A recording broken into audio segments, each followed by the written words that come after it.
The 6 to 7 Figure Show, episode 28. Let's hit it. Broadcasting from the Valley of the Sun outside Phoenix, Arizona, this is the 6 to 7 Figure Show. Tired of working so hard and having no time? Take your six-figure practice and turn it to a thriving seven-figure enterprise. And now, your host, author, speaker, mentor, and strategist, Frank Bria. Everyone, welcome to the 6 to 7 Figure Show. I'm your host, Frank Bria, and today I am joined by Mahesh Grossman, who is the creator of the Superhero Entrepreneur Journey. It's a coaching program that helps entrepreneurs who are struggling with anxiety, depression, PTSD, and destroy the kryptonite that is causing their symptoms.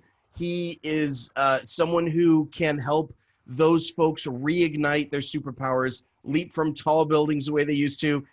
Grossman is a hypnotherapist who combines techniques from hypnosis, body-oriented psychology, psychodrama, and shamanic principles into a system that repeatedly produces lasting change. Mahesh, welcome to the show. Thanks for having me, Frank.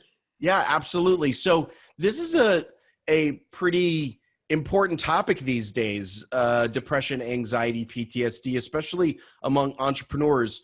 Yeah, there's a guy named Michael Freeman, a professor at UCF and UCSF. His survey of 242 entrepreneurs said 30% had depression, 27% had anxiety, and of the 30%, about half of those people with depression have both depression and anxiety. Wow. Yeah, so I mean, 42% overall. Yeah, that's 1 out of 2 almost, basically. Yeah. Every other person. So, I mean, just not to dig in too much to the science of this or the medicine of it, but I mean, what would be a typical scenario where an entrepreneur might be able to say, okay, this isn't just regular plain old life stress that's causing depression and anxiety. What kinds of things might they be looking for that it'd say, this is actually something bigger than that? Well, there are a few different aspects. And of course, depression and anxiety are two different kind of situations. But, sure. If you're losing a lot of time avoiding what you need to do, it's not necessarily that you're, a lazy person. It's that there is so much fear and shame coming up under the surface that you don't do the work. It's not safe to do the work, because what anxiety does is put you into fight, flight, or freeze. But really, I haven't ran into any entrepreneurs who are fighting, but there are fleeing the work or they're freezing up. And I mean, I've experienced this myself for a number of years, actually. So, I mean, I had days where I would go. I had a ghostwriting business, and I'd be on a deadline for a book. It would take me until 2 o'clock to get to the Starbucks I wanted to work at. It would take me another 3 hours before I could actually get out of the car, because I had this tension coming up in my body that I was trying to get rid of. I'd eat dinner. I'd get to Starbucks at 6 finally, and I'd write a page for half an hour. And it was great. Half an hour for a page is not too bad, but then it would show up again. Yeah. So you have to, there are ways to work with this. And frankly, I found that most therapists aren't really that good at it. I have a history of sexual abuse in my background, and I was working with a therapist who specialized in men with sexual abuse. We're all anxious, and they say that sexual abuse is one of the major causes of PTSD. This guy gave me one technique for anxiety that was really not particularly effective. Like he said, put your hand on your chest and your belly. And I'm like, okay, this doesn't work. So people may be experiencing these symptoms and dismissing them as, oh, maybe I'm just a procrastinator, or maybe I'm just lazy and maybe I'm not effective or something like that. But one of the ways to test it is actually sit there and try to do the work and see what happens. So there's a lot of people have a fear of success or a fear of failure, which actually has anxiety underneath it. Right. But when you sit down to work with people with fear of success, if they're getting something done, it's very stressful to accomplish something. Yeah. So it's that feeling like it's being frozen, essentially. It's like, you'll find tension in your body, or your chest pain, or difficulty breathing. I mean, people with panic attacks. Your skin will get hot. There are all kinds of anxiety symptoms. So it's not just that panic attack, because I personally would have like connected anxiety with like literally, breathing heavy, suddenly having like a little panic attack, but it might just show up as like the tension or fear of actually being able to do what I'm supposed to do. Oh yeah. Yeah, it's That happens interesting. a lot. And I'm in a bunch of entrepreneurs group where I talk about this. I'm in a bunch of anxiety groups, and it really does paralyze people.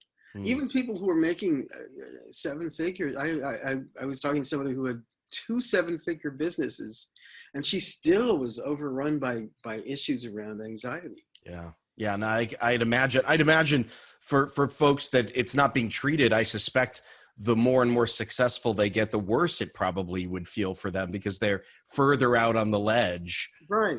And then we all have imposter syndrome too. Yeah, that's true.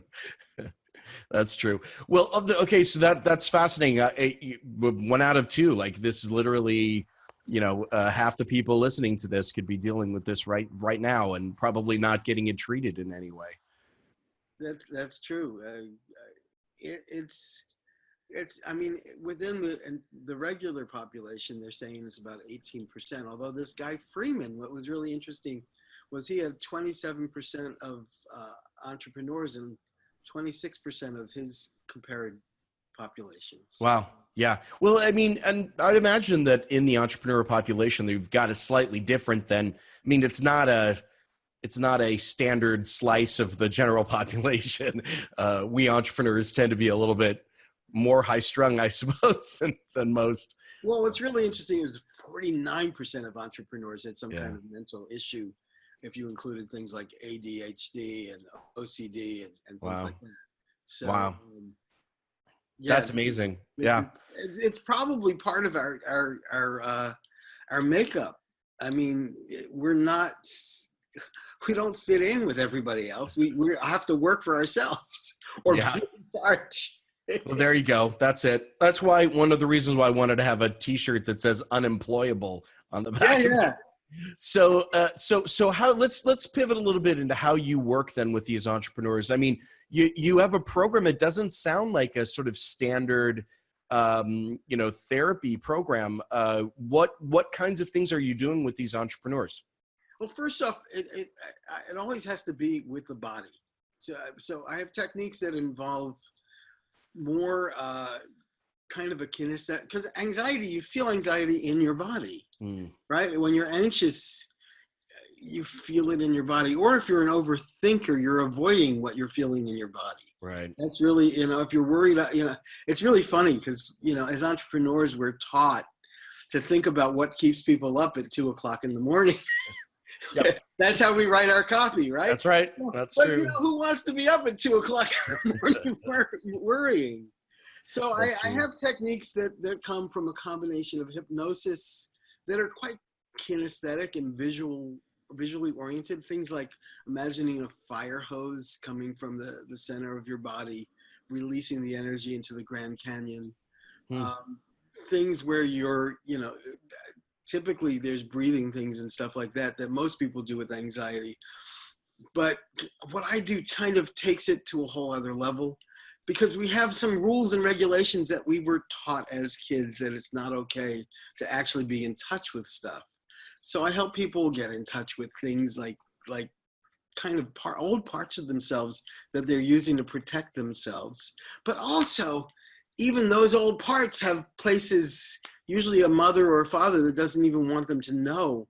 If we have parents who had trauma in their lives, we will either have inherited that trauma genetically. I mean, there are all kinds of studies about epigenetic psychology, things like World War II, children of World War II concentration camp survivors having exactly the same thing going on with them. They studied it with mice, and they starved some mice, and the children of the mice act like mice who were starved. So there's this. Wow. So I have techniques that work with that. I have shamanic practices, because not only do we have unresolved feelings in our body that need to be released, and when we release them, that helps. and also kind of reprogram our memories, because what we're carrying with us is kind of an internalized parent. So we say we have an issue with our mother. That mother is long gone. It was your mom from 3 years old, is long gone. Yeah. But you're still carrying around this internalized 3-year-old version of your mother when you were 3 years old. But also, we shut off parts of ourselves. We kind of squeeze down some real wholeness. I just had a depression. Somebody I worked with depression who, and we did it in 4 sessions. Her first husband had abused her. Her second husband had been, somebody had gone postal at work and murdered him. And she had depression for 21 years. And we did some of the stuff to release the emotions, but the really important thing was coming in with this practice of bringing in some energy that she had kind of cut off. And you could do it symbolically, and with some kind of piece of jewelry, I think we used symbolically. And when she put it inside her, I said, ask this, let's call it a ruby, ask this ruby what it needs for you to keep it. She said, you have to let love it. It says you have to let love it. And I said, are you willing to do that? And she said, no. And it was really interesting because, most of the time people say, yeah, sure. But in this case, after 21 years of depression, when she said no, we were able to do that work. Yeah. And when we did that work and she was able to let love in all in one session, she was able to, her depression went away. I saw her 3 days later. She said her son had no idea who she was. I saw her one more time and she said, and there was nothing to do anymore in terms of that kind of work. That's not entrepreneurs with goals. Right. But still, yeah. But still, it was like she had to remake her life because she was retired and she was going home and watching TV. And so she had to figure out what to do with herself now that she was ready to leave the house again. Yeah. And with entrepreneurs, and with entrepreneurs, when they recapture this energy, they can leverage it. They can turn it into more business, more money, more life, more anything, right? Yeah, well, I mean, hopefully the goal of this program is not just to get over what's going on, but to set at least one new business goal and one new personal goal, and then a second one, and either, depending on who you are and what you want, a second goal. And it changes people's lives to be able to, just the serenity that your life has, and the ability to handle things, but B, to be more, you get to be more alive. Yeah. Most people are losing 5 to 10 hours a week on this stuff. And what's an extra, it's 10 hours a week. That's a complete work week. Right. Every month. Yeah. That's like a 25% increase in productivity immediately. And probably the remaining 30 hours a week have become more productive too. It's not just a matter of what you've lost, it's what you're doing with what you already have. There's probably an exponential relationship there too. Yeah, absolutely. And not only that, your time off becomes more enjoyable because you don't feel as guilty stopping. Right. You actually accomplish something. Right. Yeah, that's a really important point, actually, now that you're saying that, because we all need time off. We all need to rest. We all need to be able to recharge our batteries. And I know a lot of entrepreneurs have a very difficult time with this. Like, even when they go on vacation, even if they take time off or travel and live this amazing entrepreneurial lifestyle they claim to on Instagram, it's incredibly stressful for them. And I've experienced this as well. Like I've been on vacations where I couldn't put the phone down, and I had to travel the laptop with me, and I had to get to a place where I could travel and like leave the laptop actually home. And that was a big step to do that, because I do think a lot of us feel anxious about what's going to happen if we take our eye off the ball.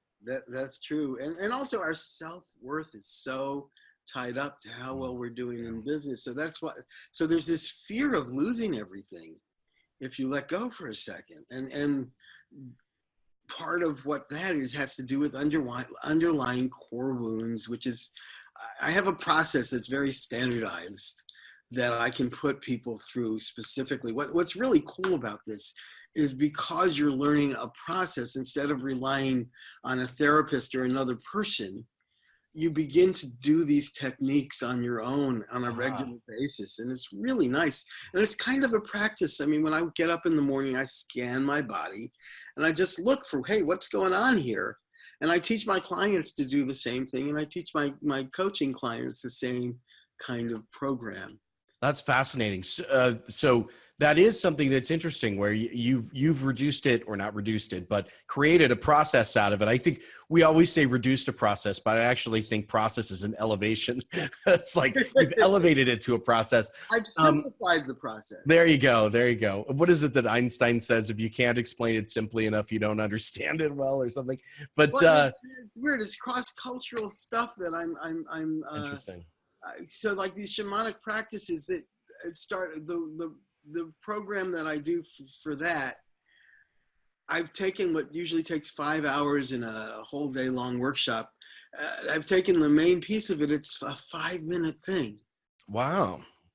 It's a very simple thing where I have you imagine either a beautiful place with a table on it, that table that has a package for you, or maybe sometimes I like bringing kind of guides, like it doesn't have to be somebody real. It could be Glinda the Good Witch from the Wizard of Oz, but they're holding this gift box, and you see the box, and you open the box, and you take, and there's an object in the box, and it's the most amazing thing. Sometimes people need a little help with that, but most of the time people can find the object in the box. And then I have a series of questions you ask yourself, and you put it in yourself, and this energy that belongs to you that you cut off because it wasn't safe. And you may not have even had like abusive parent or anything, but it's, maybe you ran in the parking lot and your parent got scared and yelled at you because you were in the parking. No, I mean, there's all sorts of things that cause trauma or negative energy or blocking. I mean, yeah, absolutely, for sure. So this program, is it something that you are working with multiple entrepreneurs together, or is this kind of a one-on-one scenario? This is a group coaching scenario. Okay, so that's fascinating. So you're working with these entrepreneurs in group. Describe how that works. Like, what's the process there? Well, the process is it happens over video. Okay. So I'm teaching basic ways. I did a lot of meetups for my hypnosis business where I was teaching these anxiety things. So the first step is you recognize how anxiety works, because most people don't understand that. Well, to put it very simply, it comes from our cave brain, the amygdala, which means almonds, so I don't like using that. It's a stupid word. It's Greek for almonds. Cave brain is so much better. But when you ran into a woolly mammoth and it almost ate you by yellow grass, the cave brain is smart enough to, when it sees the color yellow, to protect you, and you're going to have a panic attack. You're going to go into fight, flight, or freeze mode. So your muscles are going to tense up. Your heart is going to race, hopefully, so you can run the heck out of there, or you can fight the woolly mammoth. But in today's society, you would, if that happened, you'd go into the supermarket or you'd be on the road, you'd see yellow lines, you'd go to a Sherwin-Williams paint store, and you'd be traumatized. So partly we start off teaching how anxiety works. And first I teach first aid. Because what you want to do is lower the anxiety enough to continue. Because what the cave brain wants is it wants to know that if you flee or if you freeze, the cave brain says, whoa, man, I am really good and really successful, and I just saved his life. Yeah. But if you show it that if you lower your anxiety enough, then you keep going with what's important to you, then the cave brain says, oh, this isn't right. Let me fix the software. Yeah. And so it won't send you anxiety symptoms anymore for that item. And, for some people, you may have to do that with a lot of items, but once you know how to do it, it works really well. But so that's part one. But part two is there's this core wound, because what it's protecting you from in the first place, that needs to be healed. So I teach techniques to kind of find that, usually using the body, usually using visualizations, and kind of heal that, because it doesn't exist anymore. We're just carrying this pre-programmed software to be really scared. The woman who was, I felt so bad for the woman with the Kavanaugh trial, who, you know, he had done whatever he had done 40 plus years ago. If you believe, I believed her, she seemed really, but even though she was working in kind of research psychology, she had never healed that wound. So she was constantly behaving as if something terrible could happen to her again at any second. Right. And so that's what anxiety does. And so when I work with someone and I can teach this system to connect to the core wound, move out the energy. So like things like the fire hose technique, sometimes I use magician's hats with the different handkerchiefs and pulling them out. I have a whole bunch of different things depending on how your mind works. And so you let go of that energy, but you also kind of reimagine a dialogue with that, because what you're carrying around is the other person, your memory of the other person. They don't exist anymore. And usually it's pain, right? And so this is an imaginary person, an internalized person. So I give ways to let go of that, to change that, to make a good version, or to just imagine that they go away. Yeah. And sometimes we're protecting that. Sometimes it's better to have a bad relationship with someone than to let it go completely. So I teach ways to do that. And once you've done it once, you begin to do it more and more. What I like about the coaching program is I get people really capable of doing this stuff on my own. When I work with my clients privately, they tend to rely on me. That's really interesting, because in the group coaching space, one of the myths that I talk about all the time is that somehow if you go from one-on-one to group, it becomes less effective.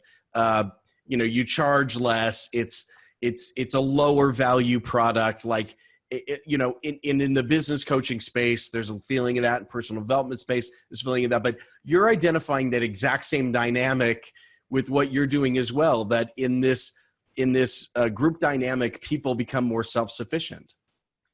Ideally, and they, what I'm trying to do, this sounds really maybe a little egotistical, is I'm trying to create other versions of me. Because I do this work. This is part of my life. It's part of my practice every day, and it changes me and deepens me. And I unfortunately had a lot of abuse at a really early age, most of which I was unconscious of until it wanted to show up. Yeah. And so it's been a huge healing practice for me. What I find is that the deeper it adds so much to your life. A, you let go of stuff, but B, you also bring in kind of energies and empathy and the ability to connect to other people in a different way. Yeah.